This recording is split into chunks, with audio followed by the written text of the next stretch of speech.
Só que eu peguei aquilo para mim de uma forma que eu falei assim, bom, se uma mulher passou por isso, eu não quero que mais nenhuma passe. Eu fico até emocionada de falar, porque mexeu muito comigo.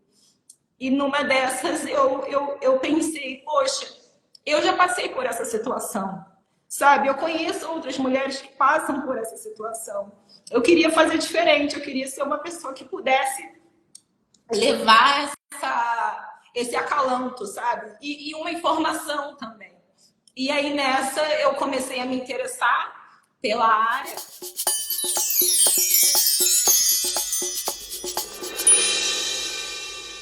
Mas para quem está entrando, gente, esse é o Destravando Carreiras, essa série de lives em que eu entrevisto profissionais de diversas áreas de atuação. E hoje eu tenho o prazer de entrevistar minha amiga de longa data, que a gente não vai entregar a nossa idade aqui.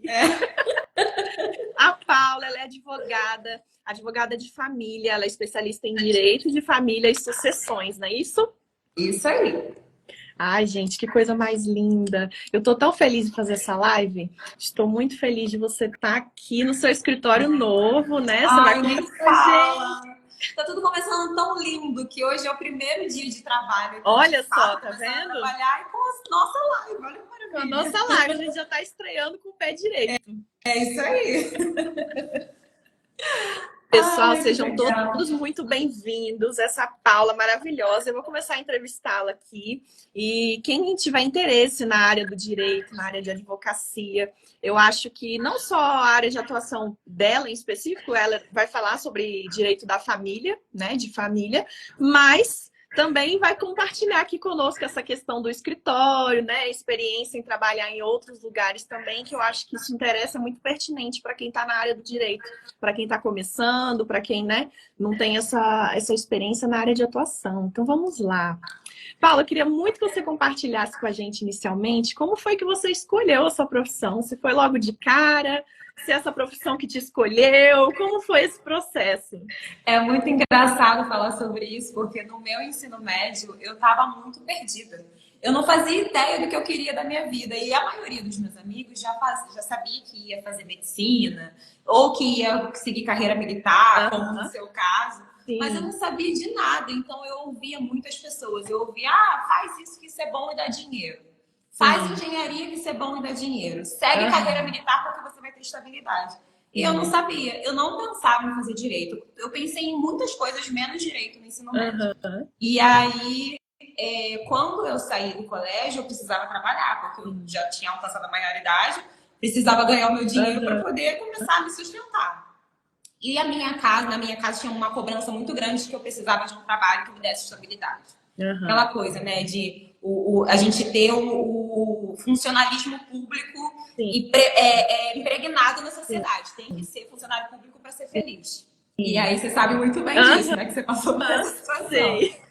E aí eu fiquei, não, mas eu não quero mais, é o jeito. Porque eu fui trabalhar no comércio. O comércio não é não era, na verdade, assim, o que eu queria para minha vida, porque eu trabalhava aos finais de semana, eu trabalhava todos os dias, não tinha muito tempo para estudar. Então eu entendi que eu precisava estudar para poder garantir essa estabilidade. E aí eu comecei a estudar para concurso público de ensino médio, né, de nível médio.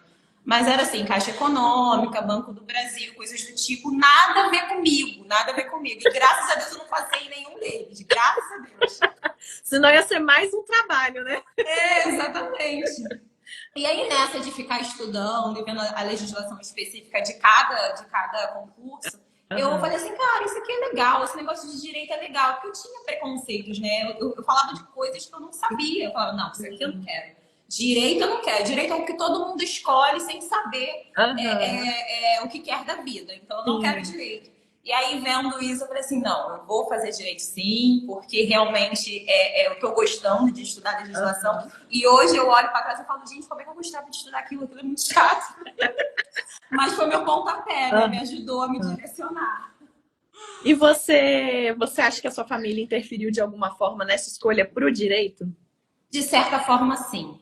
Porque existia essa cobrança de precisa ter estabilidade. Então, tem que fazer concurso público. Aí, nessa de fazer concurso público, eu comecei a estudar, conforme eu falei. E tive... Porque, assim, eu sempre fui muito livre para escolher o que eu queria da minha vida. Mas, ao mesmo tempo, eu era muito cobrada. Então, eu pensei, bom, já que eu estou estudando para concurso público, é legal também eu atrelar isso ao direito, então eu vou fazer direito. Aí eu comecei a fazer direito. Entendi. E você pesquisou muita coisa antes de entrar pro direito? Ou foi se encontrando e foi? Foi mais ou menos isso. No início, eu não queria advogar. Isso é muito Aham, engraçado. Porque, de novo, eu ouvia muito: ah, porque advocacia não dá dinheiro, porque aham, advogada trabalha muito, não ganha nada. Tinha muito isso. aham. E no direito, a gente tem aquele chamado leque de Sim, oportunidades. Quem é estudante de direito ou quem está fazendo concurso público, já com certeza já ouviu isso: o leque de aham, oportunidades. Porque tem muitos concursos de carreira jurídica e muitos concursos bons também, magistratura, promotoria. E aí eu pensei, vou fazer a faculdade de Direito porque eu quero ser delegada. aham, Eu achava que poderia ser delegada. E eu não gosto de penal. Eu descobri na faculdade que eu não gosto, uma matéria que eu não tenho familiaridade, né? O criminal, sim. centro criminal. Apesar de ter um sócio e namorado que é criminalista, É, mas eu não gosto. E aí eu pensei, bom, eu vou fazer, eu já vi que delegada eu não posso ser. Então aham, vamos ver o que vai acontecendo. E estagiando, porque eu comecei a fazer um estágio primeiro no órgão público, eu fui vendo também que eu não queria ser funcionária pública. Porque eu achava que não tinha aquela tratativa, aquele calor humano que sim. eu gosto de ter. Mas Aham. naquela época eu era muito imatura para descobrir que um dia eu ia querer ser advogada e ir no direito das famílias e sucessões. Que legal, Foi mais ou adorei. menos assim. E como que você define o dia a dia na sua profissão hoje? Nossa, foi descobrindo também no meio do caminho. O que acontece? Depois que eu saí desse estágio do órgão público, eu comecei a estagiar no escritório. Aham, Até então eu sabia, já tinha uma experiência legal no órgão público, sim. mas eu não tinha experiência nenhuma em escritório. Eu não sabia, quando eu comecei a estagiar no escritório, que a experiência foi muito ruim. Eu fiquei Aham, 3 meses lá, a experiência era muito ruim. E ali eu tive um choque de realidade. Eu pensei, se isso aqui for advocacia, eu não quero. uhum, E eu já tinha aqueles preconceitos, né? sim, Então eu fiquei muito impactada, mas ao mesmo tempo eu precisava continuar, eu precisava saber como é que era o outro lado da moeda, porque eu sim. tinha ficado muito tempo naquele escritório e era de fato Aham, muito ruim. O tratamento com a gente, com os estagiários, era péssimo. Então eu aham. saí de lá e fui para outro escritório que eu fiquei durante 7 anos, que foi o escritório que eu saí há Que pouco tempo. Lá legal. eu aprendi a advogar de fato. Lá eu aprendi a ter a tratativa com o cliente, Aham, a conquistar esse cliente desde o início que a gente mostra, né, a nossa expertise, até a assinatura do contrato e até o final do processo. Então, assim, aham. eu fui desenvolvendo tudo isso no meio do caminho, mas também entrei sem meio que saber o que estava fazendo. Sim. E esse escritório, como é que você foi parar lá nesse escritório? Você foi fuçando, encontrou, te indicaram, te chamaram para lá? Como foi? Quando o meu contrato no estágio, lá no órgão público, estava acabando, a Aham, gente tem uma espécie de atendimento ao balcão, que a gente aham. atende as partes e os advogados quando querem saber sobre o andamento processual. E eu procurava advogados que pareciam. Eu olhava assim, esse advogado tem cara de que tem escritório. Era exatamente assim. E eu ia Adorei. perguntando: você tem escritório? Você está precisando de estagiário? Olha, eu sei fazer isso e aquilo. Eu falava, eu sei fazer petição inicial, que é a primeira peça processual que a gente. E assim, que teoricamente, naquela época, eu acreditava que era a peça mais fácil. Hoje em Aham, dia eu vejo que é muito difícil dependendo do caso, né? Porque a sim. gente tem que esmiuçar o caso, levar para o judiciário de uma forma que fique inteligível, que o juiz Aham, entenda o que a gente quer sim. e atenda o nosso pedido. Mas eu falava que sabia fazer e eu pensava, não interessa, eu vou aprender a fazer na prática. Porque no estágio no órgão público a gente não faz peça processual, a gente faz trabalho Aham, mecânico. sim. A gente, na minha época, né, de estágio, aí vou entregar a idade de novo. Na minha época, era processo físico, tinha muito processo físico. Então, os advogados redigiam as suas peças processuais, protocolavam, e a gente recebia essas petições e anexava no processo. Era basicamente isso. Quando eu fui estagiar no gabinete, né, com um juiz, então eu senti um pouco mais do que era aquilo ali. Eu aprendi a fazer mais coisas, mas mesmo assim não era o que eu queria. E Sim. aí o tempo foi passando e eu pensando, gente, meu contrato está acabando. Eu Aham, preciso de estágio, eu não posso ficar desamparada. E eu abordava todos os advogados. Eu falava, esse tem cara que tem escritório? Eu vou pedir cartão. Aí, vai. uma dessas, o meu ex-chefe estava lá. E assim, é muito Aham, legal, porque calhou da gente se conhecer nesse momento. Aham. Ele tava lá, eu olhei pra ele e falei assim, esse tem cara que tem escritório, vou perguntar. Oi, tudo bem? Boa tarde. Que eu que atendi, na verdade, né? Ele solicitou um andamento processual, não lembro exatamente o que ele queria. Mas aí no final da conversa eu perguntei, por acaso tá precisando de estagiária? Ele falou, tô. Eu pensei, nossa, que bom, né? Que maravilha. Aí eu falei, olha, eu vou deixar o meu. Aí eu falei pra ele as coisas que eu sabia fazer, mas que também tinha muita proatividade para aprender. Sim. Deixei ele deixou o cartão dele comigo e eu guardei. Só que o escritório, aí a gente vai entrar na parte de zona de conforto. A minha faculdade e o outro escritório, esse que eu entrei, que eu não gostei, né? Que foi uma experiência ruim, era no mesmo prédio da faculdade. Então eu pensei, tem oportunidade de ficar aqui mais perto, eu vou ficar aqui. Mas vou deixar o cartão guardado, qualquer coisa eu entro em contato, porque não era nada certo. Eu ia passar por uma entrevista e tal. Aí passou. Quando eu saí desse escritório ruim, eu falei assim, cadê aquele cartão? Eu procurei o nome dele é André. Eu falei, cadê o cartão do André? Eu preciso falar com ele. Aí mandei uma mensagem. Numa dessas eu mandei um modelo de peça processual que eu já tinha feito, né? Porque eu sempre fui muito curiosa. E aí mandei pra ele marcou uma entrevista e nessa a gente ficou 7 anos juntos. Caraca, que legal, olha só. E depois as pessoas falam que foi sorte, né? Sorte. Assim, Deus foi muito bom comigo, mas eu sempre corri muito atrás das coisas. Se eu tivesse dependendo da sorte, nada teria acontecido. Exatamente. Você é competente, é esforçada, né? É dedicada, é proativa, mas se ficasse de braço cruzado esperando alguém, eu tô precisando de uma estagiária, não ia acontecer. Não ia cair do céu. Cara de pau, né? Porque eu sempre fui muito assim, cara de pau. Eu saía perguntando mesmo, assim, pelo amor de Deus, me ajuda a me dar um emprego. Mas eu tinha interesse de fato em entender como é que era a advocacia, né? Porque eu não podia deixar aquela experiência ruim virar uma verdade universal. Exato. Eu queria saber se realmente todos os escritórios trabalhavam daquela forma. Sim. E aí eu vi que, graças a Deus, não era nada daquilo. Perfeito. E como que você define o seu dia a dia, né, dessa metade? Porque agora você está numa transição, né? Olha, nessa fase de escritório, como eu falei, eu não tinha muita noção do que eu estava fazendo. Porque eu estava há 2 anos fazendo trabalho mecânico. Paula, tem que fazer isso, eu fazia. Eu sempre fui muito curiosa. Eu pegava os processos dentro do gabinete, abria, lia, tentava entender. Porque o que eu fazia lá? Qual era a área de atuação? Era o que a gente chamava, né, de pequenas causas. Sim, então, quando as pessoas tinham um problema, por exemplo, com Casas Bahia, comprou uma geladeira que deu defeito, eu estava ali lidando com esses tipos de processo. Nada relacionado com família. E eu fiquei 2 anos lá, que são 2 anos de contrato, eu fiquei os 2 anos lá. Então, nessa, eu ficava vasculhando para tentar entender o trâmite processual. Com o tempo, assim, no início eu não sabia nada, porque eu entrei no segundo período. Segundo período, a gente não sabe nada de direito. A gente nem aprende direito no segundo período. A gente começa a ver no terceiro, quarto, daí em diante. E aí, nessa de ficar vasculhando e tal, eu falei assim, cara, eu preciso aprender um lado de lá. E quando eu entrei nesse escritório, que eu fiquei 7 anos, eu não sabia muita coisa da advocacia, sabia uma coisinha ou outra. Mas lá eu fui, assim, inserida num meio muito bom.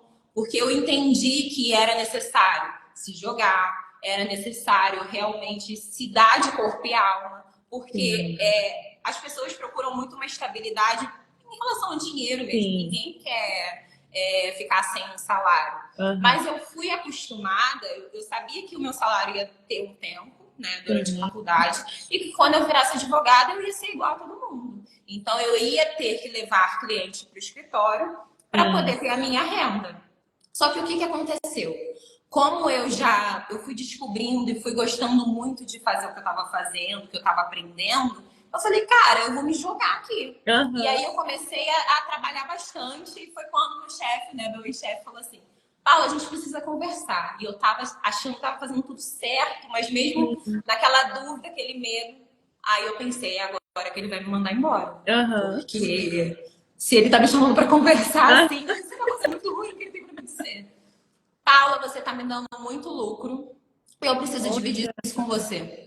Aí eu fiquei assim, tipo, olha só. Eu quero te incentivar a advogar, eu quero te incentivar a viver a advocacia de fato. Aí eu fiquei, sabe, tão empolgada, falei assim, cara, que legal.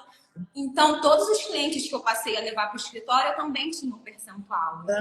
E foi ali que eu vi. Então, a gente fazia de tudo. A gente ia para as audiências, nós íamos juntos. Eu aprendi como se porta numa audiência, o que pode, o que não pode falar, que lado que senta. Tudo isso eu aprendi na prática e lá. Inclusive, é essa conquista do cliente. Era muito engraçado, porque às vezes eu estava, por exemplo, no metrô, no ônibus, as pessoas estavam falando no telefone. Ah, porque eu tive um problema assim, assado com a Light aqui no Rio, a concessionária de energia elétrica é Light. Eu tive um problema com a Light, não sei o quê, aí eu esperava a pessoa terminar. Lá vem a Paula cara de pau. Você sabia que isso que está acontecendo está infringindo um direito seu? Aí a pessoa ficava olhando assim, tipo, quem é essa louca? Aí eu começava a explicar, ia conversando, ia levando na brincadeira, né, de uma forma leve. E a pessoa falava assim, ah, que legal. Aí eu falava, olha, eu trabalho no escritório, a gente resolve essas demandas o tempo todo. E se você estiver interessada, tá aqui o cartão, eu tinha um cartão de acadêmica de direito. Olha. E aí ali estava o endereço do escritório e as pessoas iam. E assim eu fui conquistando muitos clientes, né, no decorrer desses anos, mesmo antes de ter virado de fato advogada. Sim. Nossa, adorei. E outra coisa, a Rafa falou aqui uma questão de ambiente, é verdade, né? Ela botou assim, para a gente ver como ambientes ruins podem fazer a gente desistir. E eu não sei se essa frase é do Joel, mas eu vejo ele falando tanto, eu também nunca parei para ver se a frase é dele, mas ele fala que o ambiente faz o gênio. E é muito verdade, ele sempre falou muito essa questão de ambiente, né? Porque não adianta você ser uma semente muito boa se o ambiente é muito ruim. Se o solo é muito ruim, não é favorável. Então, você é uma semente muito boa, só que inicialmente você estava em um lugar que não te favorecia e depois você entrou em um ambiente que você foi completamente valorizada e reconhecida. Isso faz toda a diferença no ambiente profissional, né? Não, eu concordo. Eu concordo super, assim.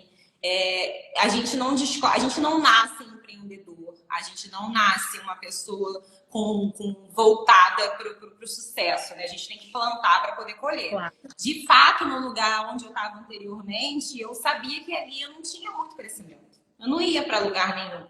Existia até um certo reconhecimento de, você escreve muito bem, precisa lapidar isso, aquilo, mas você escreve muito bem e você tem futuro no escritório. Só que lá era um ambiente zero profissional. Era muito ruim. Eu ia trabalhar estressada. A gente acordava já com várias e várias cobranças por e-mail e assim, era muito ruim mesmo, sabe? Eu não tinha uma pessoa que me supervisionasse, que cuidasse do que eu estava fazendo. Eu era só cobrada, eu era uma empregada mesmo. Sim, não tinha um feedback, né? Não tinha, e eu não sabia. Era uma vez ou outra que a gente recebia um elogio ou outro, mas não era um ambiente legal.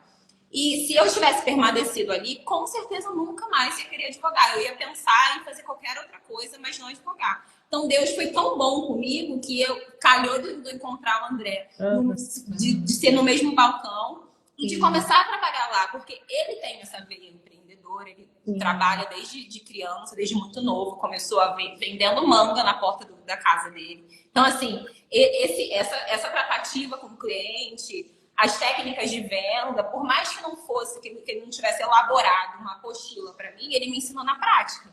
E não tem nada melhor do que a prática, né? Exatamente. Isso tudo foi muito enriquecedor para eu me tornar quem eu sou hoje.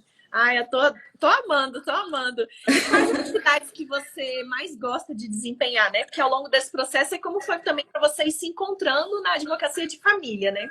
Direito de família. Sim.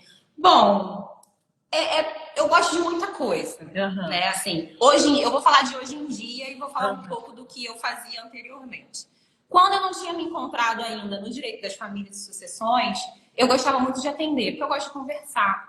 Eu gosto de ouvir o problema das pessoas, de dar conselho. Então, essa parte para mim é essencial. E eu até hoje levo muito isso em consideração, porque, por exemplo, quando uma pessoa me procura para falar sobre um problema dela familiar, ela quer que eu resolva na esfera jurídica, mas ela quer desabafar, ela quer ser ouvida, ela chora.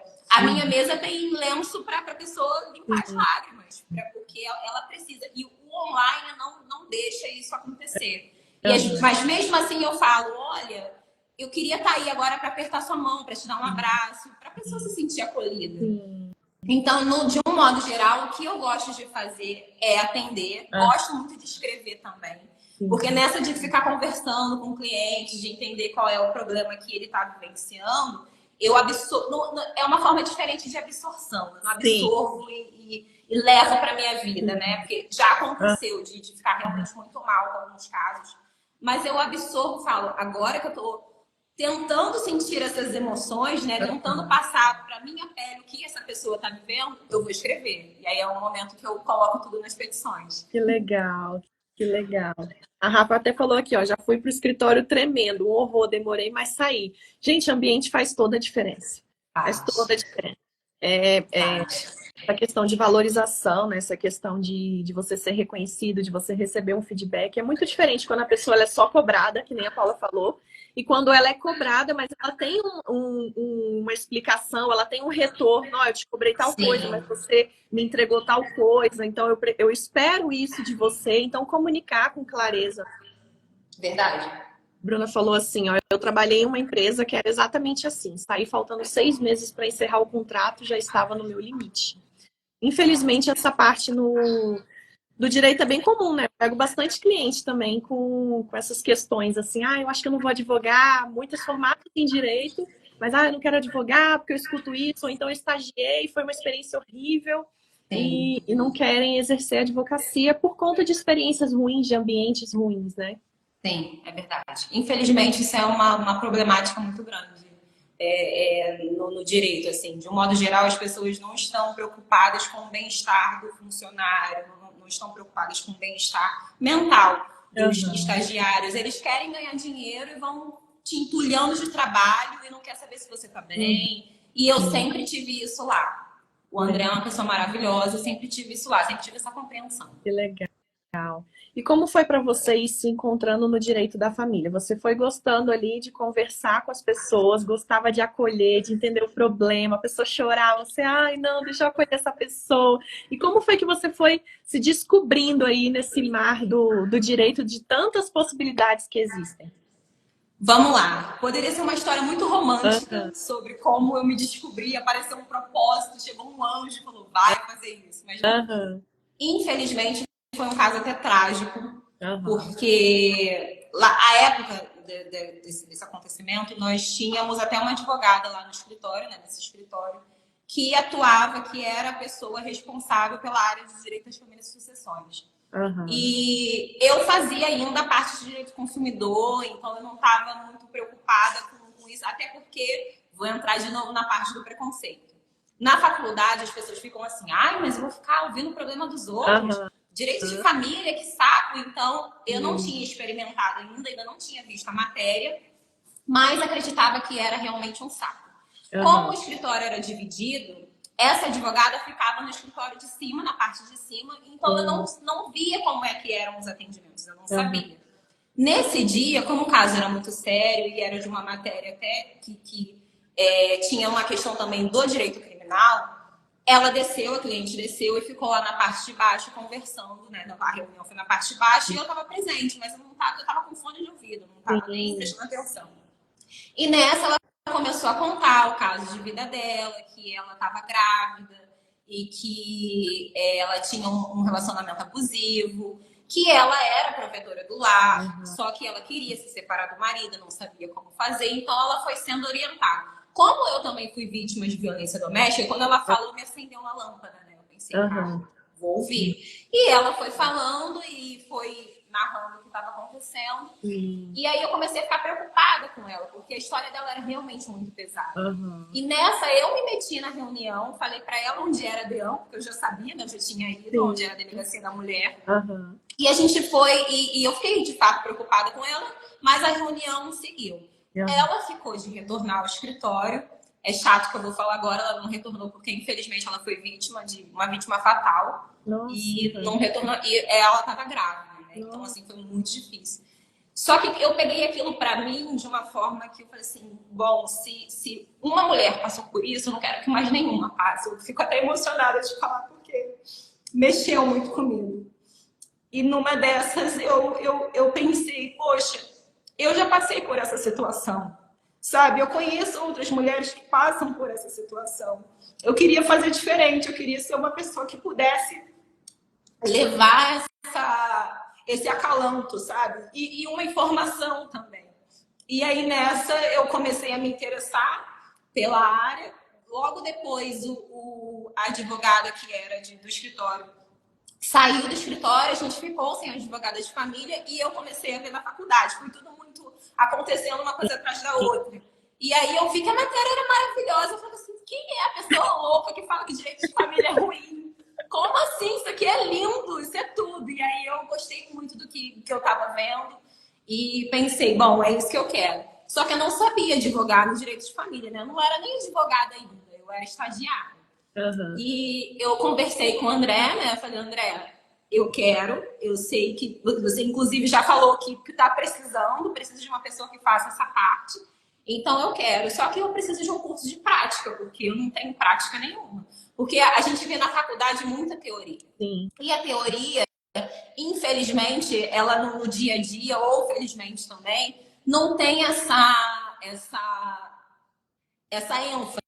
o tempo todo. A gente aprende muito na prática. E aí eu pensei, bom, eu preciso de um curso de prática, ele pagou esse curso de prática e daí em diante eu não parei mais. Legal. A gente foi conquistando os clientes foram, né, voltaram a procurar o escritório para ter esse tipo de assessoria jurídica e eu me encontrei. De fato, eu me encontrei, eu amo muito o que eu faço. Muito, que legal. Eu sempre falo que eu sou defensora também dessa questão de propósito, que a gente não descobre o propósito, né? Às vezes a pessoa espera cair do céu, assim, vir um momento de epifania e pá, descobrir meu propósito. Muito disso eu descobri no meio do caminho. A descoberta, né, da verdade, é uma definição que você vai fazendo, é um processo, né? Então é uma escolha ativa, não é de forma passiva, né? Você não vai ficar de braços cruzados esperando as coisas acontecerem. Você vai experimentando, vai criando repertório, vai tendo experiências, vai tendo mais conhecimento, vai se conhecendo e vai experimentando mais ainda. E quando você for vendo, opa, vou escolher isso aqui. Né? Exatamente assim. Você define o seu propósito, então é basicamente um processo ativo, literalmente, né? Não um momento de luz que vem do nada. Vem um anjo e fala, faça isso. Vem um anjo e fala para você o que você tem que fazer, né? E no seu dia a dia, Paula, quais são as atividades que você mais encontra dificuldade? Nossa, eu encontro muita dificuldade em impor limites. Porque não é que seja uma brincadeira, não é que seja mais fácil porque eu gosto. Claro que tem uma questão muito de levar com muito mais naturalidade. Normalmente a gente faz uma coisa que a gente gosta, mesmo sabendo como uma obrigação, de uma forma muito mais natural. Aquilo que a gente não gosta, a gente procrastina um pouco mais e tal. Mas mesmo assim, eu tenho que impor esses limites. Por quê? Porque a maioria das coisas sou eu quem faço. Eu atendo, eu faço as petições, eu vou para as audiências, eu faço tudo no processo, praticamente. E a maioria dos clientes quer falar comigo. Eu tenho até uma colaboradora que responde as mensagens para os clientes, porque eu não tenho mais condições de responder todo mundo. Não dá. É humanamente impossível. Sim. Mas ainda assim o cliente quer ligar e quer falar comigo. Ele quer vir ao escritório, quer falar comigo. Nessa fase agora de mudança, de obra e tal, eu falei assim, gente, vocês precisam ter um pouco de paciência, porque eu não vou conseguir encontrar vocês. Eu fiz até alguns atendimentos fora, né, no shopping, cafeteria, para trazer aquela calma, porque os clientes de família são muito ansiosos.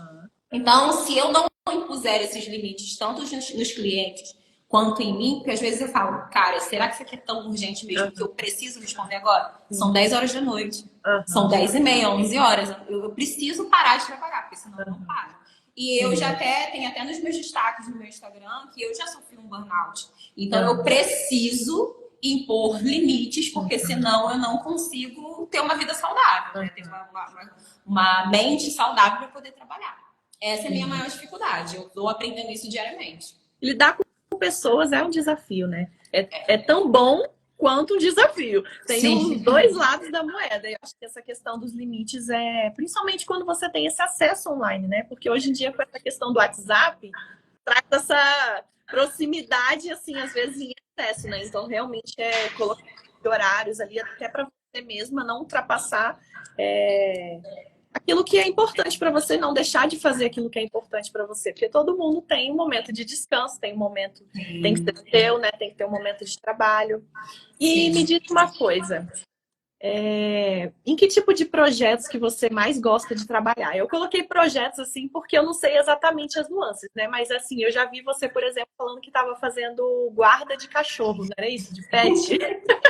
Eu falei, gente, que diferente, eu nunca imaginei que fosse ter essa disputa judicial por um pet, né? Que você até falou que daí iam ter leis, né, para poder regulamentar. Isso aí, exatamente. Assim, normalmente, o direito das famílias eu defendo, inclusive eu trago uma quebra de objeção, porque as pessoas procuram os advogados quando elas estão com problema. Eu tenho um problema e quero resolver. Aí as pessoas procuram e geralmente esse problema já está num nível extremo. E existe a advocacia preventiva também. Sim. Onde a gente passa uma informação sobre os possíveis danos, os possíveis riscos, dependendo de quaisquer operações. Então, por exemplo, quando a pessoa me procura para fazer um divórcio, eu fico pensando, imagina se ela... Porque assim, o divórcio em si é uma parte do processo. Mas o que geralmente dá problema é a questão patrimonial. Então, se eu tenho uma casa, por exemplo, e eu preciso dividir, né? Porque o regime que daquela união por exemplo, da comunhão parcial, que compreende que tudo que foi adquirido de forma onerosa durante o relacionamento é 50% para cada um. Tem homens, por exemplo, ou mulheres que falam assim, ué, mas eu que trabalhei sozinho, eu que fiz tudo sozinho, eu que comprei tudo sozinho. Tá, mas o seu regime diz na lei que eu não preciso comprovar o esforço comum. Então, ainda que a outra pessoa não tenha feito nada, ela tem direito a esses 50%. E quando a pessoa me procura para fazer o divórcio é complicado, porque tem a questão patrimonial, eu fico pensando, gente, tem uma advocacia que ela é preventiva. Existe um planejamento matrimonial que, no caso, não é porque as pessoas têm que casar pensando no divórcio. Mas imaginar que isso pode acontecer. Porque é o que eu falo, né? O para sempre, sempre acaba. Eu sempre falo muito isso. Porque o para sempre, sempre acaba mesmo. A gente vai se separar dos nossos respectivos, seja pela separação mesmo, pelo divórcio, ou seja pela morte. Então, o ideal é a gente trazer uma advocacia preventiva, tentando minimizar os danos futuros do que pode acontecer e já deixando tudo esquematizado. Se morrer, vai ser dessa forma, e se divorciar, vai ser dessa forma. Entendeu? Então, eu tô nessa quebra de objeções das pessoas ainda. Mas falando sobre essa ação do cachorro, o direito ele é muito dinâmico, porque a sociedade é dinâmica. A gente, com o passar do tempo, as coisas vão mudando, os formatos familiares vão mudando também. Então, é necessário que o direito acompanhe. De fato, essa questão ainda não foi regulamentada. Ainda existem questões que estão sendo discutidas e está tramitando até no Senado para poder regulamentar, para ter uma lei que regulamente e que já fique decidido o que vai ser feito. Então, essa questão foi desafiadora porque, como não tem uma lei que regulamente, seria discutida na esfera civil, numa vara civil, como se o cachorro fosse uma coisa. Que é assim que o Código Civil vê. E eu tenho um cachorro, eu não acho que ele é uma coisa. Não é. Eu não tenho, mas eu sempre tive. Sou muito apaixonada. Não tem como tratar como uma coisa. Pois é. Então eu pensei, cara, tem uma questão de afeto tão grande. E esse cliente que chegou, ele tem uma questão tão legal de afeto com os dois cachorros, que eu pensei assim, gente, isso aqui não pode ir para a vara civil. Tem que ficar tramitando na vara de família. Porque é uma união estável, sim. Só que não foi formalizada, então a gente precisa que o juízo reconheça primeiro essa união estável, para depois reconhecer que de fato é uma família, enfim.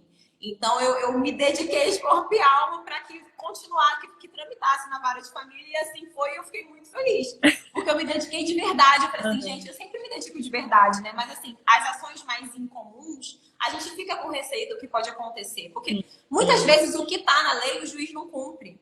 Sabe? Parece que os juízes, assim, normalmente, graças a Deus, a maioria faz o que tem que ser feito. Sim. Mas tem um ou outro que a gente tem um problema que a gente fala, gente, mas está na lei. É só seguir a lei. Parece que eles criam outras leis, né? As leis próprias. Então, isso traz um certo desconforto para a gente na advocacia, porque vai dar mais trabalho, tem que recorrer daquela decisão. O cliente tá ansioso, querendo resultado. Então, foi muito legal, assim. Eu gosto muito de casos novos, assim. Dessas coisas mais loucas, né? Do direito. Gente, eu achei muito diferente. A Rafa até falou aqui, ó, já vi ameaça de penhora de cachorro durante penhora porta dentro, gente. Meu Deus! Tomara que essa ação não chegue nesse nível. E quanto tempo você trabalha em média por dia agora, Paula? Porque agora você também está transitando ainda, né? Então, assim, quanto tempo você trabalhava e agora quanto tempo você tem expectativa de trabalhar no seu novo escritório? Assim, é complicado porque quando eu estava lá no escritório, né? Quando eu estava no antigo escritório, eu tinha uma certa liberdade para horários de trabalho. Porque eu apresentava o resultado. Então, eu tinha essa certa liberdade que eu sei que a maioria das pessoas não tem. Sim. Né? Eu sempre fui muito abençoada por isso. Porque eu consegui organizar minha vida de um modo geral e poder trabalhar. Sim. Só que não mudou muita coisa desde quando eu saí até agora, não. Porque eu continuo trabalhando muito. Tem dias que eu trabalho 10, 12 horas. Mas aí eu deixo para compensar no dia seguinte. Porque eu não posso ficar trabalhando 10, 12 horas todos os dias. O que eu falo? As pessoas que me seguem sabem que eu posto meu glow, que é na cabeça. Isso pra mim é um momento essencial pro meu dia. Meu dia não é o mesmo quando eu não treino. Porque ali eu tô com meu fone de ouvido, tô concentrada nos meus exercícios, em desestressar, sabe? Em me concentrar em cuidar de mim mesmo. Meu momento também com Deus é muito importante. Assim, eu não começo o dia sem orar, sem fazer meu devocional, porque senão eu não fico bem. E aí, depois que eu faço... Hoje em dia, como eu tenho mais essa liberdade... Ui, quase que eu derrubei aqui. Como eu tenho mais essa liberdade em administrar o meu horário, minha agenda, e agora muito mais, eu faço o possível para dar conta de tudo, mesmo sabendo que não dá para dar conta de tudo. A advocacia é muito estressante. É legal trazer, falar que eu gosto, que eu amo, que eu tô realizada, mas é uma profissão muito estressante, é muito estressante mesmo. Então eu deixo se eu trabalho muito num dia, no dia seguinte eu já diminuo um pouco, no outro dia eu penso, não vou trabalhar, vou fazer só coisas mais simples que não demandem muito do meu esforço, sabe? E assim eu vou administrando.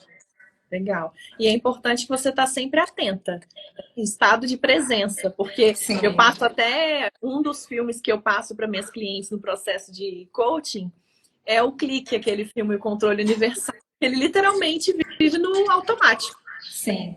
Só pensando no trabalho, ninguém consegue. Só a longo prazo, quando você vai ver no final, os resultados são muito danosos e às vezes você não consegue nem recuperar. Principalmente saúde, né? Falando em saúde mental. Então tem que tomar muito cuidado com essa divisão aí de trabalho, principalmente quando você tem uma autonomia, uma liberdade, né? Às vezes é mais fácil quando é restrito do que quando você tem total liberdade, é tanta liberdade que você acaba deixando de priorizar, de colocar os horários certinhos, de dar importância àquilo que importa na ordem certa. Eu falo exatamente. Isso, congruência de valores. Então, se é tão importante para você, faz primeiro, depois você vai distribuindo o restante das suas atividades no dia. E me diz uma coisa, que técnicas que você utiliza para você conseguir conciliar, né, os seus compromissos do trabalho? Agenda. Eu não vivo sem agenda. Gente, aqui, ó, tá aqui do meu lado. Não vivo sem. Qualquer lugar que eu vou, eu falo, peraí que eu vou dar uma olhadinha na minha agenda. E assim, as pessoas usam o Google Agenda, usam qualquer aplicativo desses de organização. Eu uso agenda física, porque eu gosto de escrever, eu gosto de... Eu uso... Não me adapto, eu adoro papel. Também não. Eu gosto de colocar cores diferentes para determinadas áreas da minha vida. Eu gosto dessas coisas. Então, assim, a agenda para mim é essencial. A minha semana que vem já está programada. Mesmo que os imprevistos aconteçam, mesmo que pessoas, né, clientes desmarquem, não tem problema. Eu tenho que ter tudo passado na agenda para poder organizar a minha vida. E outra coisa também, na minha advocacia, como é que eu faço? Segunda-feira eu só atendo cliente se for realmente um caso muito extremo. Se for uma questão de urgência, porque não dá. As segundas-feiras são voltadas para a organização do escritório. Legal. Então, eu preciso trabalhar. Se tem um processo ou outro que está demorando a andar, tem um processo ou outro que precisa juntar uma petição, uma coisa ou outra, uma informação, é esse dia que foi marcado para fazer essas coisas. Sim. Porque se eu atender todos os dias, gente, eu quero atender todos os dias, eu quero ter clientes todo dia. Mas vai chegar um momento que eu não vou conseguir administrar tudo isso. Uhum. E já está muito difícil de administrar, tendo dias específicos para atendimento. Uhum. Então, eu estabeleci que as segundas-feiras são os dias para organização do que vai acontecer na semana. Uhum. Terça, quarta e quinta, sexta, normalmente, execução dessas tarefas e atendimento aos clientes. Porque um atendimento de família, às vezes, dura 2 horas, 2 horas e meia. Sabe? E o dia já foi. Quando você vê, você para sentar para redigir algum documento, fala, gente, acabou o dia, a cabeça já tá cheia, já tá estressada. Então, eu faço muito isso, assim, eu acho que é uma dica até legal, porque eu consegui, inclusive, organizar minha vida pessoal desse jeito. Que a gente sempre deixa o pessoal para lá, né? Ai, depois eu faço isso, ai, depois eu faço aquilo. E quando você vê, você não, sua vida pessoal tá uma zona. Uhum. Aí, o que eu faço? Se eu não me engano, quintas e sextas são os dias voltados para cuidar de mim. Então, são os dias que eu vou fazer a unha, eu vou fazer sobrancelha. Eu não marco segunda-feira. Só se a profissional não tem horário no outro dia da semana. Eu falo, ai, já tô com essa sobrancelha desse jeito, tô macaturando. Aí eu tenho que ir fazer, porque senão embola tudo. Exato. E eu falo muito isso para minhas clientes também, né? Que é a questão da vida extraordinária, não é que você vai contemplar todos os pilares da sua vida todos os dias. Ninguém faz isso, né? Mas é você ter essa divisão e esse entendimento ao longo de uma semana inteira. Então, durante a semana inteira, eu tô tendo um tempo para mim, para cuidar do meu emocional, tô tendo tempo para cuidar da minha saúde, a gente sabe que é todo dia, né? Mas eu tô tendo um tempo meu para fazer a minha unha, meu cabelo, ter o meu momento realmente. Então, é ter esse olhar também de organização e priorização também de você mesmo, né? Sim. Porque se eu não cuidar de mim, quem vai cuidar? Exatamente. Não vai ter advogada de família se eu não cuidar de mim. A Bruna até falou, se precisar de estagiária, tá igual você. Já pegou o bizu. Bruna, tô de olho. Eu tenho outra aqui também, a Samara. A Samara é tudo na minha vida. A Samara me ajuda em todos os sentidos. Ela tá sempre disponível. Nunca tem tempo ruim. Samara, pode? Posso. Ela tá sempre maravilhosa. Maravilhosa. E Paula, me diz uma coisa. Como que ocorre o crescimento, né? A evolução na advocacia? É mais uma questão de cartela, né? Não sei se chama de clientes mesmo, de volume de clientes. Ou tem algum outro tipo de crescimento, de evolução?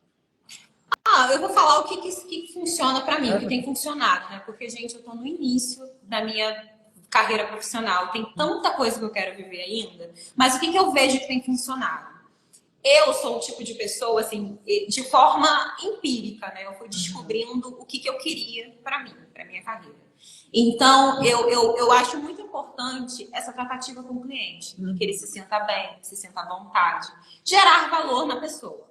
Sim. Então, essa é a minha premissa. E aí, a partir daí, o que eu faço? Eu estudo bastante, eu gosto muito de estudar. Principalmente porque eu me encontrei numa área. As pessoas, quando elas estão um pouco perdidas, elas querem fazer tudo. Sim. Elas querem estudar inglês, elas querem fazer um curso, de repente, de oratória. É importante?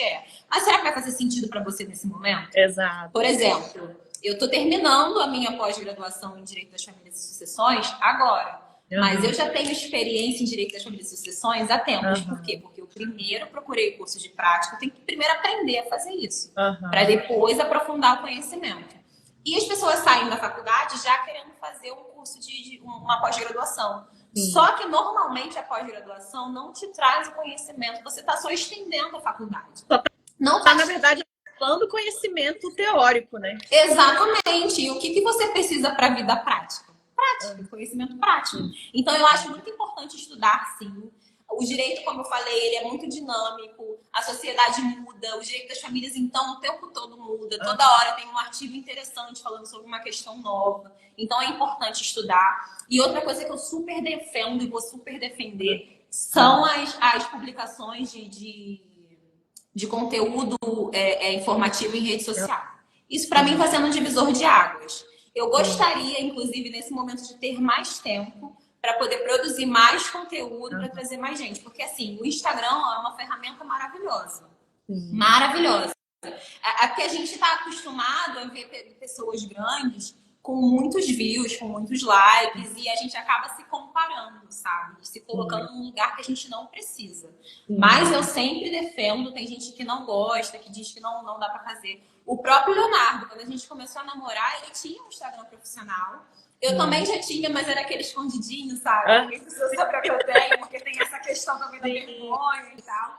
E eu falava pra ele, você precisa embarcar nisso aí, porque isso vai te ajudar, vai ser um divisor de águas pra sua carreira. E tem sido pra ele também. E eu vejo todo mundo, todas as advogadas que eu conheço, minhas amigas, eu falo, gente, mas você tá postando? A pessoa sabe que você advoga?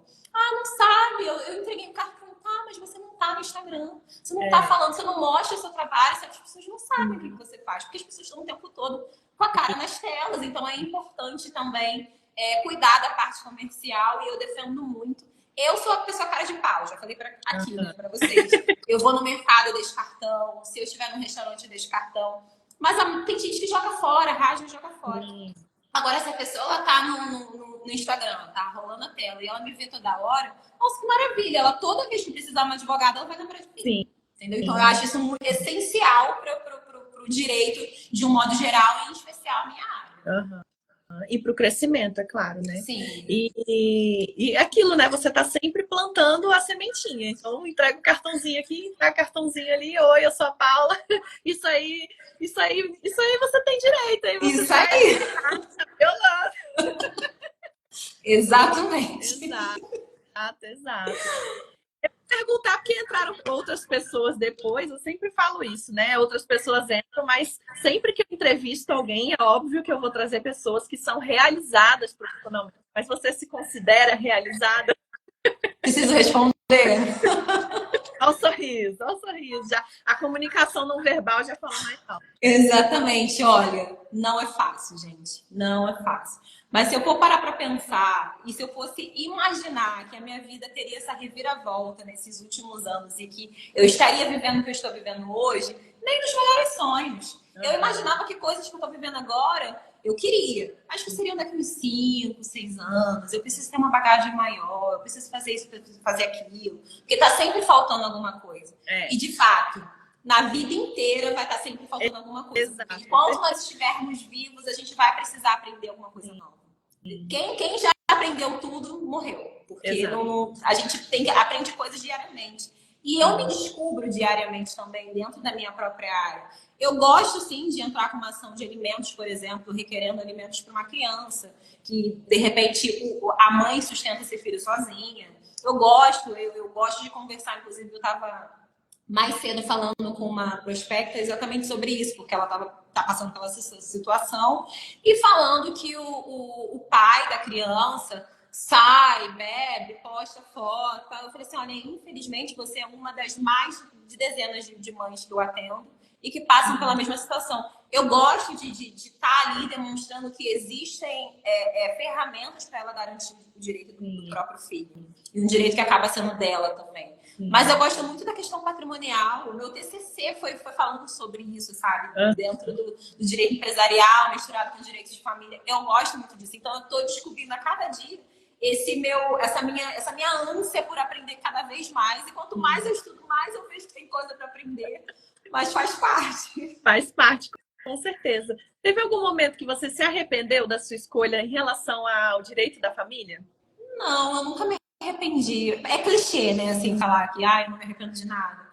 Mas eu nunca me arrependi, até porque tudo que eu tenho vivido hoje e que eu faço é tudo muito com amor, assim, com vontade de fazer. Não tem nenhuma demanda, por exemplo, que eu diria, isso aqui eu não gosto de fazer. Até porque, vou explicar, vou dar um exemplo. Uma vez, um prospecto me procurou que ele queria dar um jeitinho de... Como é que eu posso dizer isso sem ser uma forma grosseira? Ele não queria exercer o direito dele de pai. E ele queria que isso fosse documentado por meio de um processo, porque a mãe isso, porque a mãe aquilo, porque a mãe viaja, porque a mãe, enfim, faz um monte de coisa que, segundo ele não deveria, ele não poderia ter esse convívio com o filho, porque moram em bairros distantes e ele já tem outra família. Uhum. Foi muito difícil não ser grossa. Uhum. Por quê? Porque tem muitas crianças carentes de paternidade. Muitas. E o que ele queria era uma coisa que eu não concordo. Eu não acho que que eu tenho que usar de meios jurídicos para afastar uma criança de um pai, para justificar essa ausência dele. Então isso eu não faria, sabe? Nem por dinheiro. Porque eu sou feliz na minha profissão, sou realizada, gosto de ganhar dinheiro trabalhando com o que eu amo. Óbvio. Isso é impossível dizer que não. Todo mundo quer ganhar dinheiro. Né? Até essa questão do propósito. Se você tem um propósito, quer ganhar dinheiro, já é um propósito. Sim. Fica descobrindo, tentando descobrir, desvendar quais são os seus outros propósitos. Mas tem coisas que eu não consigo, eu não concordo. Então, foi um cliente que eu, nem virou cliente. Eu falei, não vai dar. E é importante ressaltar também essa questão dos valores, né? Porque sempre quando eu faço a carta de missão e propósito das minhas clientes, né, junto com elas, eu vou explicando ali. E o que é importante para você, o que é um valor para você? São coisas que você tem que ter claro para não ferir. Então, no momento em que você tiver que tomar uma decisão entre, por exemplo, dinheiro e ferir um valor seu, é justamente você enxergar o valor daquilo e falar, eu não vou me vender por isso, né? Porque isso aqui é tão importante para mim, que a partir do momento que a gente fere um valor, a gente sente. Sim. Não tem como. Aquilo incomoda, você deita no travesseiro, você não fica tranquila e aquele dinheiro acaba não sendo nem bem-vindo, né? Digamos assim. Não vale a pena. Verdade, eu não quero ser lembrada por isso, sabe? A pessoa que deu um jeitinho de eu não exercer um direito que não é nem dele, na verdade, é um direito da criança, sabe? Não quero ser lembrada por isso. Sim. Quero ser lembrada por ter impactado de forma positiva na vida das pessoas. Esse sempre foi meu objetivo, independente de área. Uhum. Em termos de renda, Paula, hoje você ganha o que você desejava ganhar, o que você imaginava ganhar, o que você esperava, por exemplo, em determinada época, ou então você ultrapassou essa expectativa? Vamos lá, porque essa parte é delicada. Falou de dinheiro, a gente treme. Olha, sendo muito sincera, e graças a Deus por isso, eu sempre planejei, sempre quis alcançar metas muito ambiciosas. Uhum. E dos últimos tempos, graças a Deus, eu tenho alcançado. Só que essas metas já não são, já que eu já alcancei, eu quero mais. Então, até agora, sim, eu acho que a advocacia, principalmente no direito de família, ela tem a questão da interdisciplinariedade, porque a advocacia de família, elas muitas vezes casa com o direito criminal, quando uma mulher, por exemplo, sofre violência doméstica e ela depende desse abusador pelo sustento, então tem a questão da pensão alimentícia que aí entra. Às vezes um direito de família, por exemplo, de uma mulher que não tinha uma união estável declarada, formalizada, e ela morava com seu companheiro faleceu, então ela precisou reconhecer a união estável após a morte desse companheiro e uma pensão por morte também, solicitar uma pensão por morte. Essa solicitação de pensão por morte não é no direito de família, é no direito previdenciário. Então, tem, assim, o direito em si, ele muitas vezes caminha junto, as áreas caminham juntas, né? As diversas disciplinas caminham juntas, justamente porque não tem como separar tudo.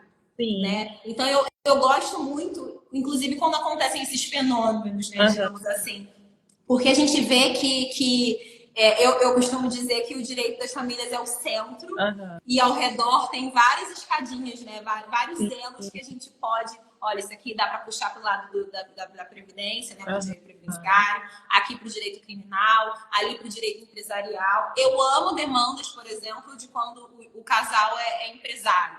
E tem uma questão familiar e que vai impactar na empresa. O meu TCC foi sobre isso. Então, eu acho isso muito interessante, sabe? E aí, nessas horas, o advogado tem que se impor para poder cobrar, né? Saber cobrar o valor que ele acha justo para poder atuar nessas demandas. É legal também porque você pode contratar, né? Fazer uma parceria com um advogado especialista naquela área e vai unir os trabalhos, vai unir os esforços e vai conseguir atender bem esse cliente. Eu acho muito legal. Legal. Bruna falou assim, ó, tive esses dias uma palestra com interdisciplinaridade com tributário. Achei demais a combinação. Tem muitas outras áreas que o direito das famílias pode interdisciplinar. Muito legal. Legal. Adorei. Em termos de competências técnicas, né? Você falou que acaba tendo essa interdisciplinaridade, então você acaba tendo que desenvolver conhecimento de diversas áreas, né? Tem mais alguma outra coisa do direito que você considera como uma competência técnica necessária para o seu dia a dia? Ela é uma competência técnica barra emocional, porque tem que ter muita paciência e resiliência para lidar com essas questões. Eu acho muito importante. Acho que dá até para desenvolver isso no decorrer da live, mas eu acho que é essencial saber lidar com o cliente. Mas, por exemplo, uma coisa que é muito importante nesse primeiro momento é saber vender. Ninguém sabe vender. As pessoas têm preconceito com venda. Eu já fui vendedora, gente. Eu trabalhei em shopping. E eu aprendi a vender. Só que quando a gente está vendendo um serviço, é um pouco diferente. Principalmente porque na advocacia, nosso código de ética não permite que a gente trate a profissão como um mercado. O nosso código de ética prevê a não mercantilização da advocacia. Então, a gente não pode oferecer um serviço vendendo. Como é que seria oferecer um serviço vendendo? Eu já vi muitas publicações assim, é até engraçado. Não trago o seu amor em 3 dias, mas trago a divisão dos bens de um percentual de tantos por cento. Eu não posso fazer isso. Você está com um problema, eu garanto o seu divórcio. Eu não posso garantir nada. O advogado, ele é um profissional que intermedia o acesso à justiça. Quem dera se todas as demandas que a gente propõe, quando os clientes procuram, fossem julgadas procedentes. Quem dera, sabe? Porque muita coisa não depende só da gente. Claro que a gente pode garantir um bom trabalho, pode garantir um empenho, um comprometimento, mas não dá para garantir ganho. Então, é muito engraçado quando essas coisas acontecem, porque como é que se diz? As pessoas não têm não desenvolvem essa capacidade técnica. Elas não sabem vender, elas têm medo de vender, têm vergonha de vender, vergonha de expor o seu trabalho. E não é que eu estou dizendo que seja fácil, não. Para eu gravar um vídeo, gente, que dura 30 segundos, eu passo às vezes 2, 3 horas. Eu compartilho no meu Instagram, o pessoal sabe, porque tá passando carro disso, carro daquilo, alguém gritou, a furadeira ligou na hora que eu comecei a gravar, que eu tava no meio do vídeo, eu tava terminando, sabe? Então não é fácil. Mas a gente precisa se jogar. É por isso que tem muitos advogados frustrados que acabam, não tem essa mentalidade de crescer no sentido de ter o seu próprio negócio. Eu já fui essa pessoa, não tô criticando, tô até falando por experiência própria, assim. Era um plano, mas um plano longo, né? De longo prazo.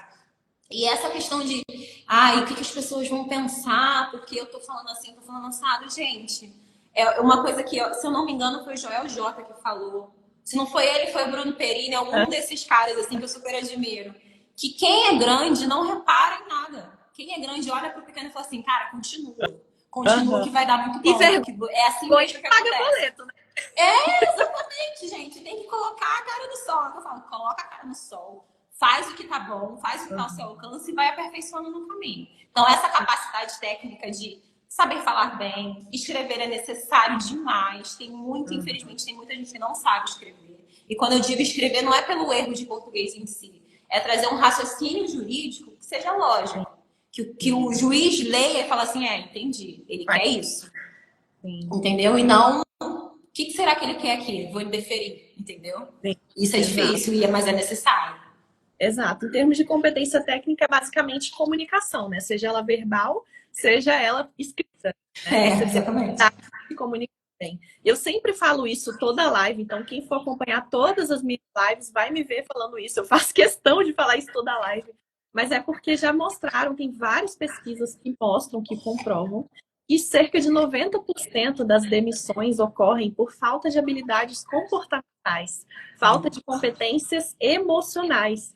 Então, muitas vezes, não é que a pessoa não saiba a competência técnica, ela não saiba tecnicamente o que ela tem que fazer, mas o fato dela não saber executar, dela não saber lidar com o problema, não ter maturidade emocional, inteligência para lidar com aquilo de distância, né? Ter a habilidade de ter empatia, por exemplo, pelo outro, isso faz a pessoa ser demitida. Então, essa questão que você falou, né, da resiliência, é muito relacionado às habilidades comportamentais, que é o que falta muito nos profissionais. As pessoas precisam entender a importância de desenvolver inteligência emocional para performar na carreira. As pessoas só querem ir atrás das competências técnicas e esquecem completamente do comportamental e do emocional. E eu tô aqui para defender com unhas e dentes que não faça isso. E eu tô junto com você. Definitivamente, porque vários estudos mostram, né? Tá faltando isso, tá faltando inteligência emocional, tá faltando habilidade comportamental. E Paula, diz uma coisa, tem algo que você considera que você precisa desenvolver em termos de competências emocionais? Você olha e fala, ai, tá faltando ainda. Tanta coisa. Paciência. Muita paciência. Vou falar uma experiência ruim que eu tive. Uhum. Normalmente eu tenho experiências maravilhosas com meus clientes, eles são maravilhosos, eu não reclamo de clientes. Mas aconteceu uma vez de eu estar explicando um trâmite processual para uma cliente que ela é funcionária pública e atua no direito, de um modo geral, mas não especificamente no direito de família. E eu estava explicando para ela sobre aquele trâmite processual. Eu sabia que ela era funcionária pública do Tribunal de Justiça, e ok. Só que a dúvida persistiu. Então eu passei a explicar, eu pensei, bom, eu que não estou explicando direito, então eu preciso explicar de uma forma mais detalhada. Eu recebi um fora gigantesco. Você não precisa me ensinar direito, porque eu sou formada há mais de 10 anos e eu tenho idade para ser sua mãe. Nossa. Eu parei assim, se fosse pessoalmente, eu nem sei o que seria. Mas eu ouvi assim, cara, o que será que eu falei demais, sabe? Então, nesse momento, eu respirei fundo.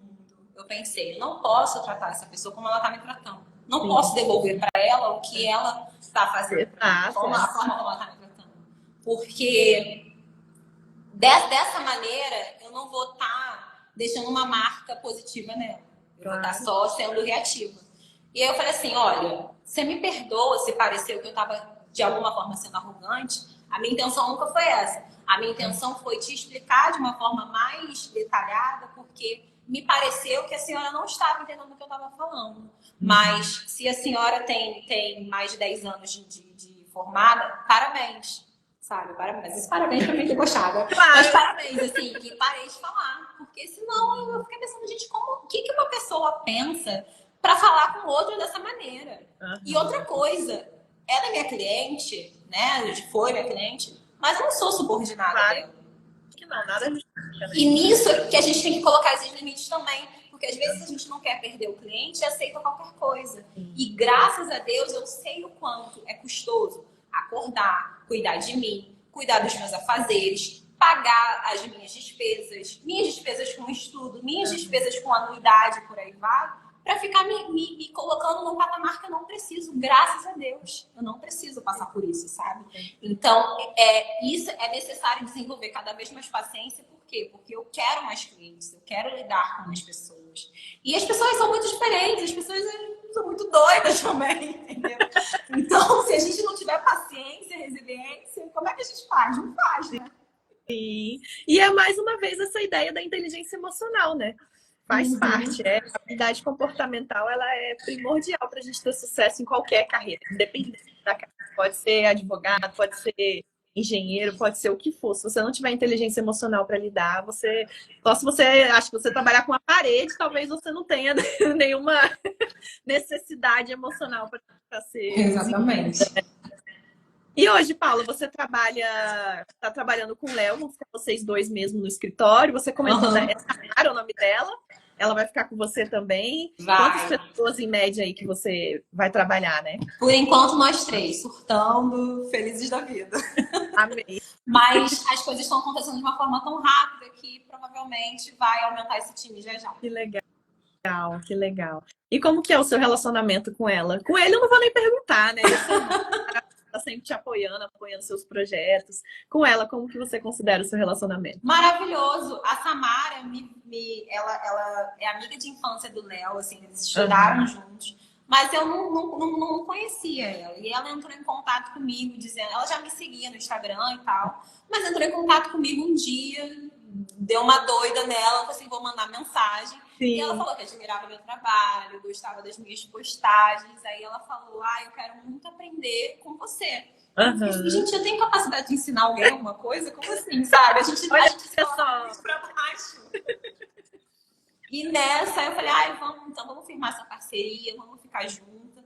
Só que como ela tem um outro trabalho, a gente trabalha sábado, a gente trabalha feriado, quando dá também. Porque ela tem as questões pessoais dela, eu tenho as minhas, né? Mas quando a gente consegue ficar juntas, a gente vai trabalhando.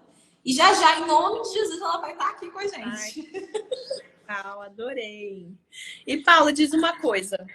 Em termos de expectativas, né, que você tinha em relação à sua profissão, ao seu desenvolvimento, você considera que as suas expectativas mostraram reais? Você olha as expectativas e fala assim, realmente eu trabalhava com expectativas realísticas, né? Eu não trabalhava aqui com a não, imaginando aí coisas muito além. O que você considera em termos de expectativas com o seu desempenho?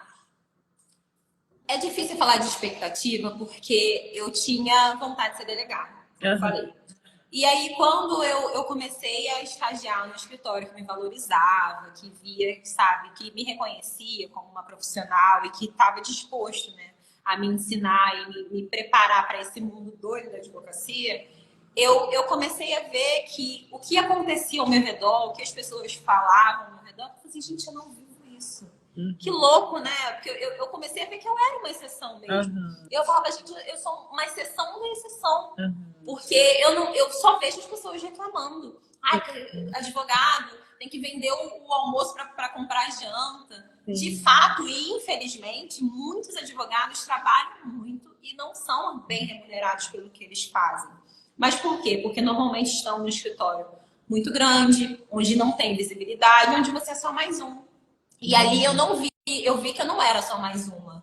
Eu estava fazendo, graças a Deus, estava tentando fazer minha parte, né? Estava me esforçando para fazer minha parte, mas estava havendo um reconhecimento. Então, assim, em relação às expectativas, eu não criei muitas. Foi o que eu falei, eu não sabia muito o que eu estava fazendo. Hoje em dia, não, gente, o cenário é diferente. Hoje em dia eu tenho expectativas gigantescas. Eu quero, assim, continuar impactando a vida das pessoas de forma positiva. Eu quero crescer de uma forma exponencial. Se eu vou ficar falando das minhas expectativas aqui, o pessoal vai falar, você tá doida. Onde eu acho que vai parar desse jeito? Mas eu tenho, assim, sonhos bem ambiciosos, sabe? Eu tenho muita vontade de dar aula. Muita. Então, assim, eu tenho um projeto que se Deus quiser, se der tempo, vai ser nesse ano.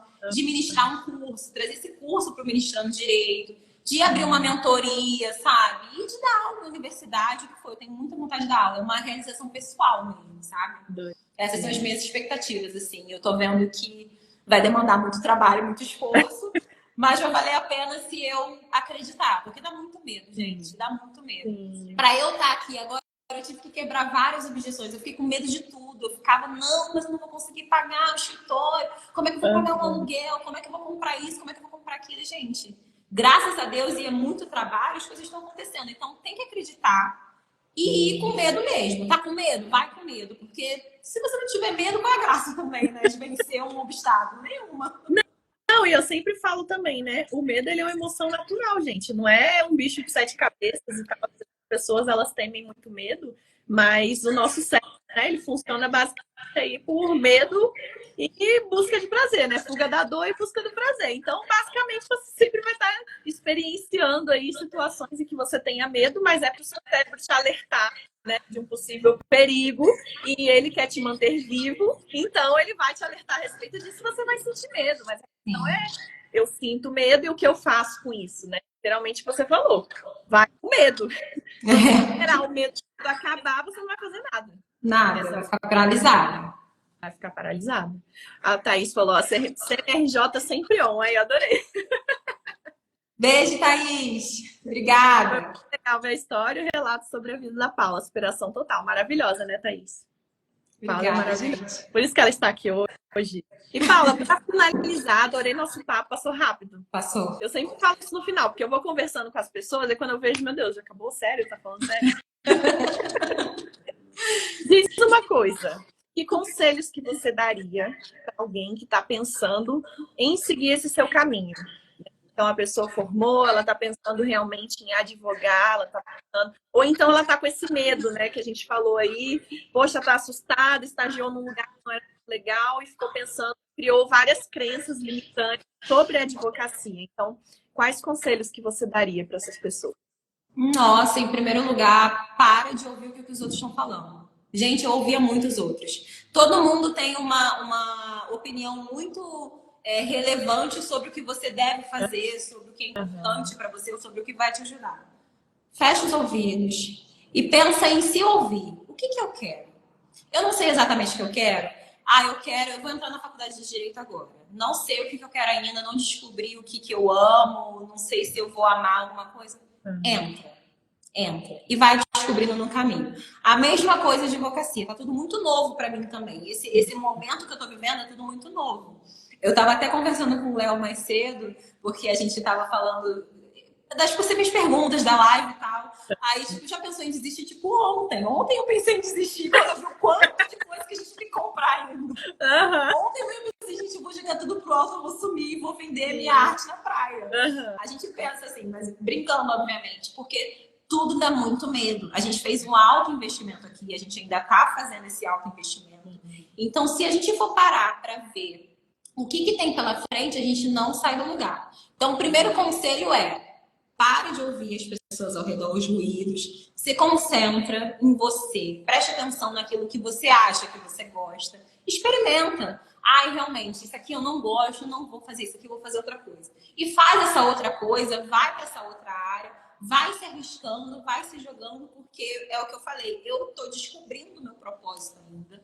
Meu primeiro propósito era ser bem-sucedido e ganhar dinheiro. Agora é impactar positivamente na vida das pessoas e tem sido isso que eu busco muito fazer. E tem muito mais outras coisas que eu quero fazer também que eu vou descobrir ainda no percurso.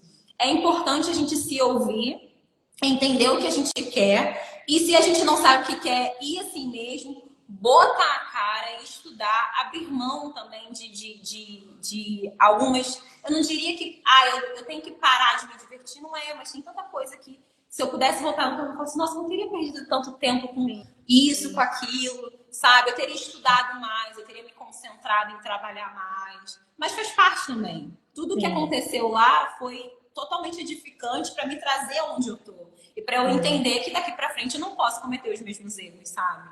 E a gente vai criando maturidade assim. É o que eu falo, tem que arriscar a pele, gente. Não dá. Se você tem um sonho, e parece, cara, muito engraçado até eu falar isso, porque eu ouvi isso de pessoas grandes e falava assim, gente, mas não é tão fácil assim. Você tem um sonho, tem que seguir, enfim. É isso mesmo. Você tem um sonho, você tem que seguir, enfim. Porque as coisas só vão terminar no dia que você mudei de propósito, quero fazer outra coisa, ou quando você morrer. E eu pretendo que isso aqui dure até eu morrer. E eu não quero morrer amanhã. E aquela frase do Paulo, né? Tem poder quem age. Não adianta. Não adianta esperar que caia do céu, literalmente. E assim, eu acrescentando, né? Eu acrescentaria essa questão de você desenvolver repertório. Porque às vezes a pessoa ela quer se descobrir, se entender, ela quer primeiro a resposta sem passar pela experiência. Exatamente. Nossa, entrei no direito, já quero saber aqui exatamente em qual área eu quero atuar. A pessoa não experimentou, né? Não conversou com pessoas da área. E até por esse motivo que eu faço questão de fazer essas lives, para trazer esse diálogo com os profissionais. Porque é importante também você conhecer pessoas da área, entrevistar pessoas da área, para você saber as nuances. Porque sim, tem a parte ruim. Apesar da pessoa amar o que ela faz, porque eu entrevisto aqui pessoas que amam, o que fazem, mas todo mundo tem a parte ruim, todo mundo tem o BOzinho lá, tem os seus medos, né? Tem as suas inseguranças. E é importante você entender que, apesar de você ter aquele sonho, você vai passar por essas partes ruins também, né? Então, cara, eu tenho esse sonho, mas eu vou enfrentar isso daqui. E é muito mais leve enfrentar esses desafios quando você está fazendo algo que você ama. É verdade. Isso faz toda a diferença. Faz toda a diferença. Paula, amei sua participação aqui. Me chama pra próxima. Eu acho que tinha que ter parte 2 pra gente continuar conversando, que eu amei. Não, mas vai ter, com certeza. Já quero que bom. fazer de autorresponsabilidade. Com certeza eu vou estar sempre disponível para estar conversando com você, trocando essas ideias. Você é uma pessoa maravilhosa. Amém. Eu não tenho nem adjetivos para trazer para a pessoa que você é, porque eu te conheço como pessoa e como profissional. Então, gente, essa mulher, só confia nela e vai. Porque ela é a prova viva, ela é a pessoa que passou por todo esse processo também de mudança, de transição. Sofreu muito para entender o que ela queria e tá aí, brilhando. O futuro dela, o presente é maravilhoso. O futuro, então, vai ser tudo. Recebo. Recebe. Muito obrigada. Pessoal, para quem não conseguiu assistir a live inteira, essas lives elas ficam disponíveis no meu canal do YouTube. Então, em breve, essa live com a Paula já vai estar disponível lá. Para quem não é inscrito, se inscreva. Meu canal se chama Bárbara Andretti, assim como tá no meu Instagram, tá? Então, se inscreva lá para você não perder mais nenhuma live. E semana que vem eu vou entrevistar o noivo da Paula, maravilhoso também. Que eu quero e tenho muito interesse também em trazer a advocacia criminalista que fala, né? Criminal, Criminal, exato, pronto. E ele vai trazer esse conhecimento, essa experiência, porque é muito importante também, né? Na verdade, todas as áreas são muito importantes, cada um tem o seu papel. E o Leonardo vai estar trazendo aqui a experiência dele. Paula, muito obrigada. Pessoal que esteve aqui na live, muito obrigada. Tenham todos uma boa noite. Boa noite, gente. Até a próxima. Até a próxima. Obrigada, gente. Boa noite. Beijo pra vocês. Beijo, Bárbara. Fica com Deus. Fica com Deus.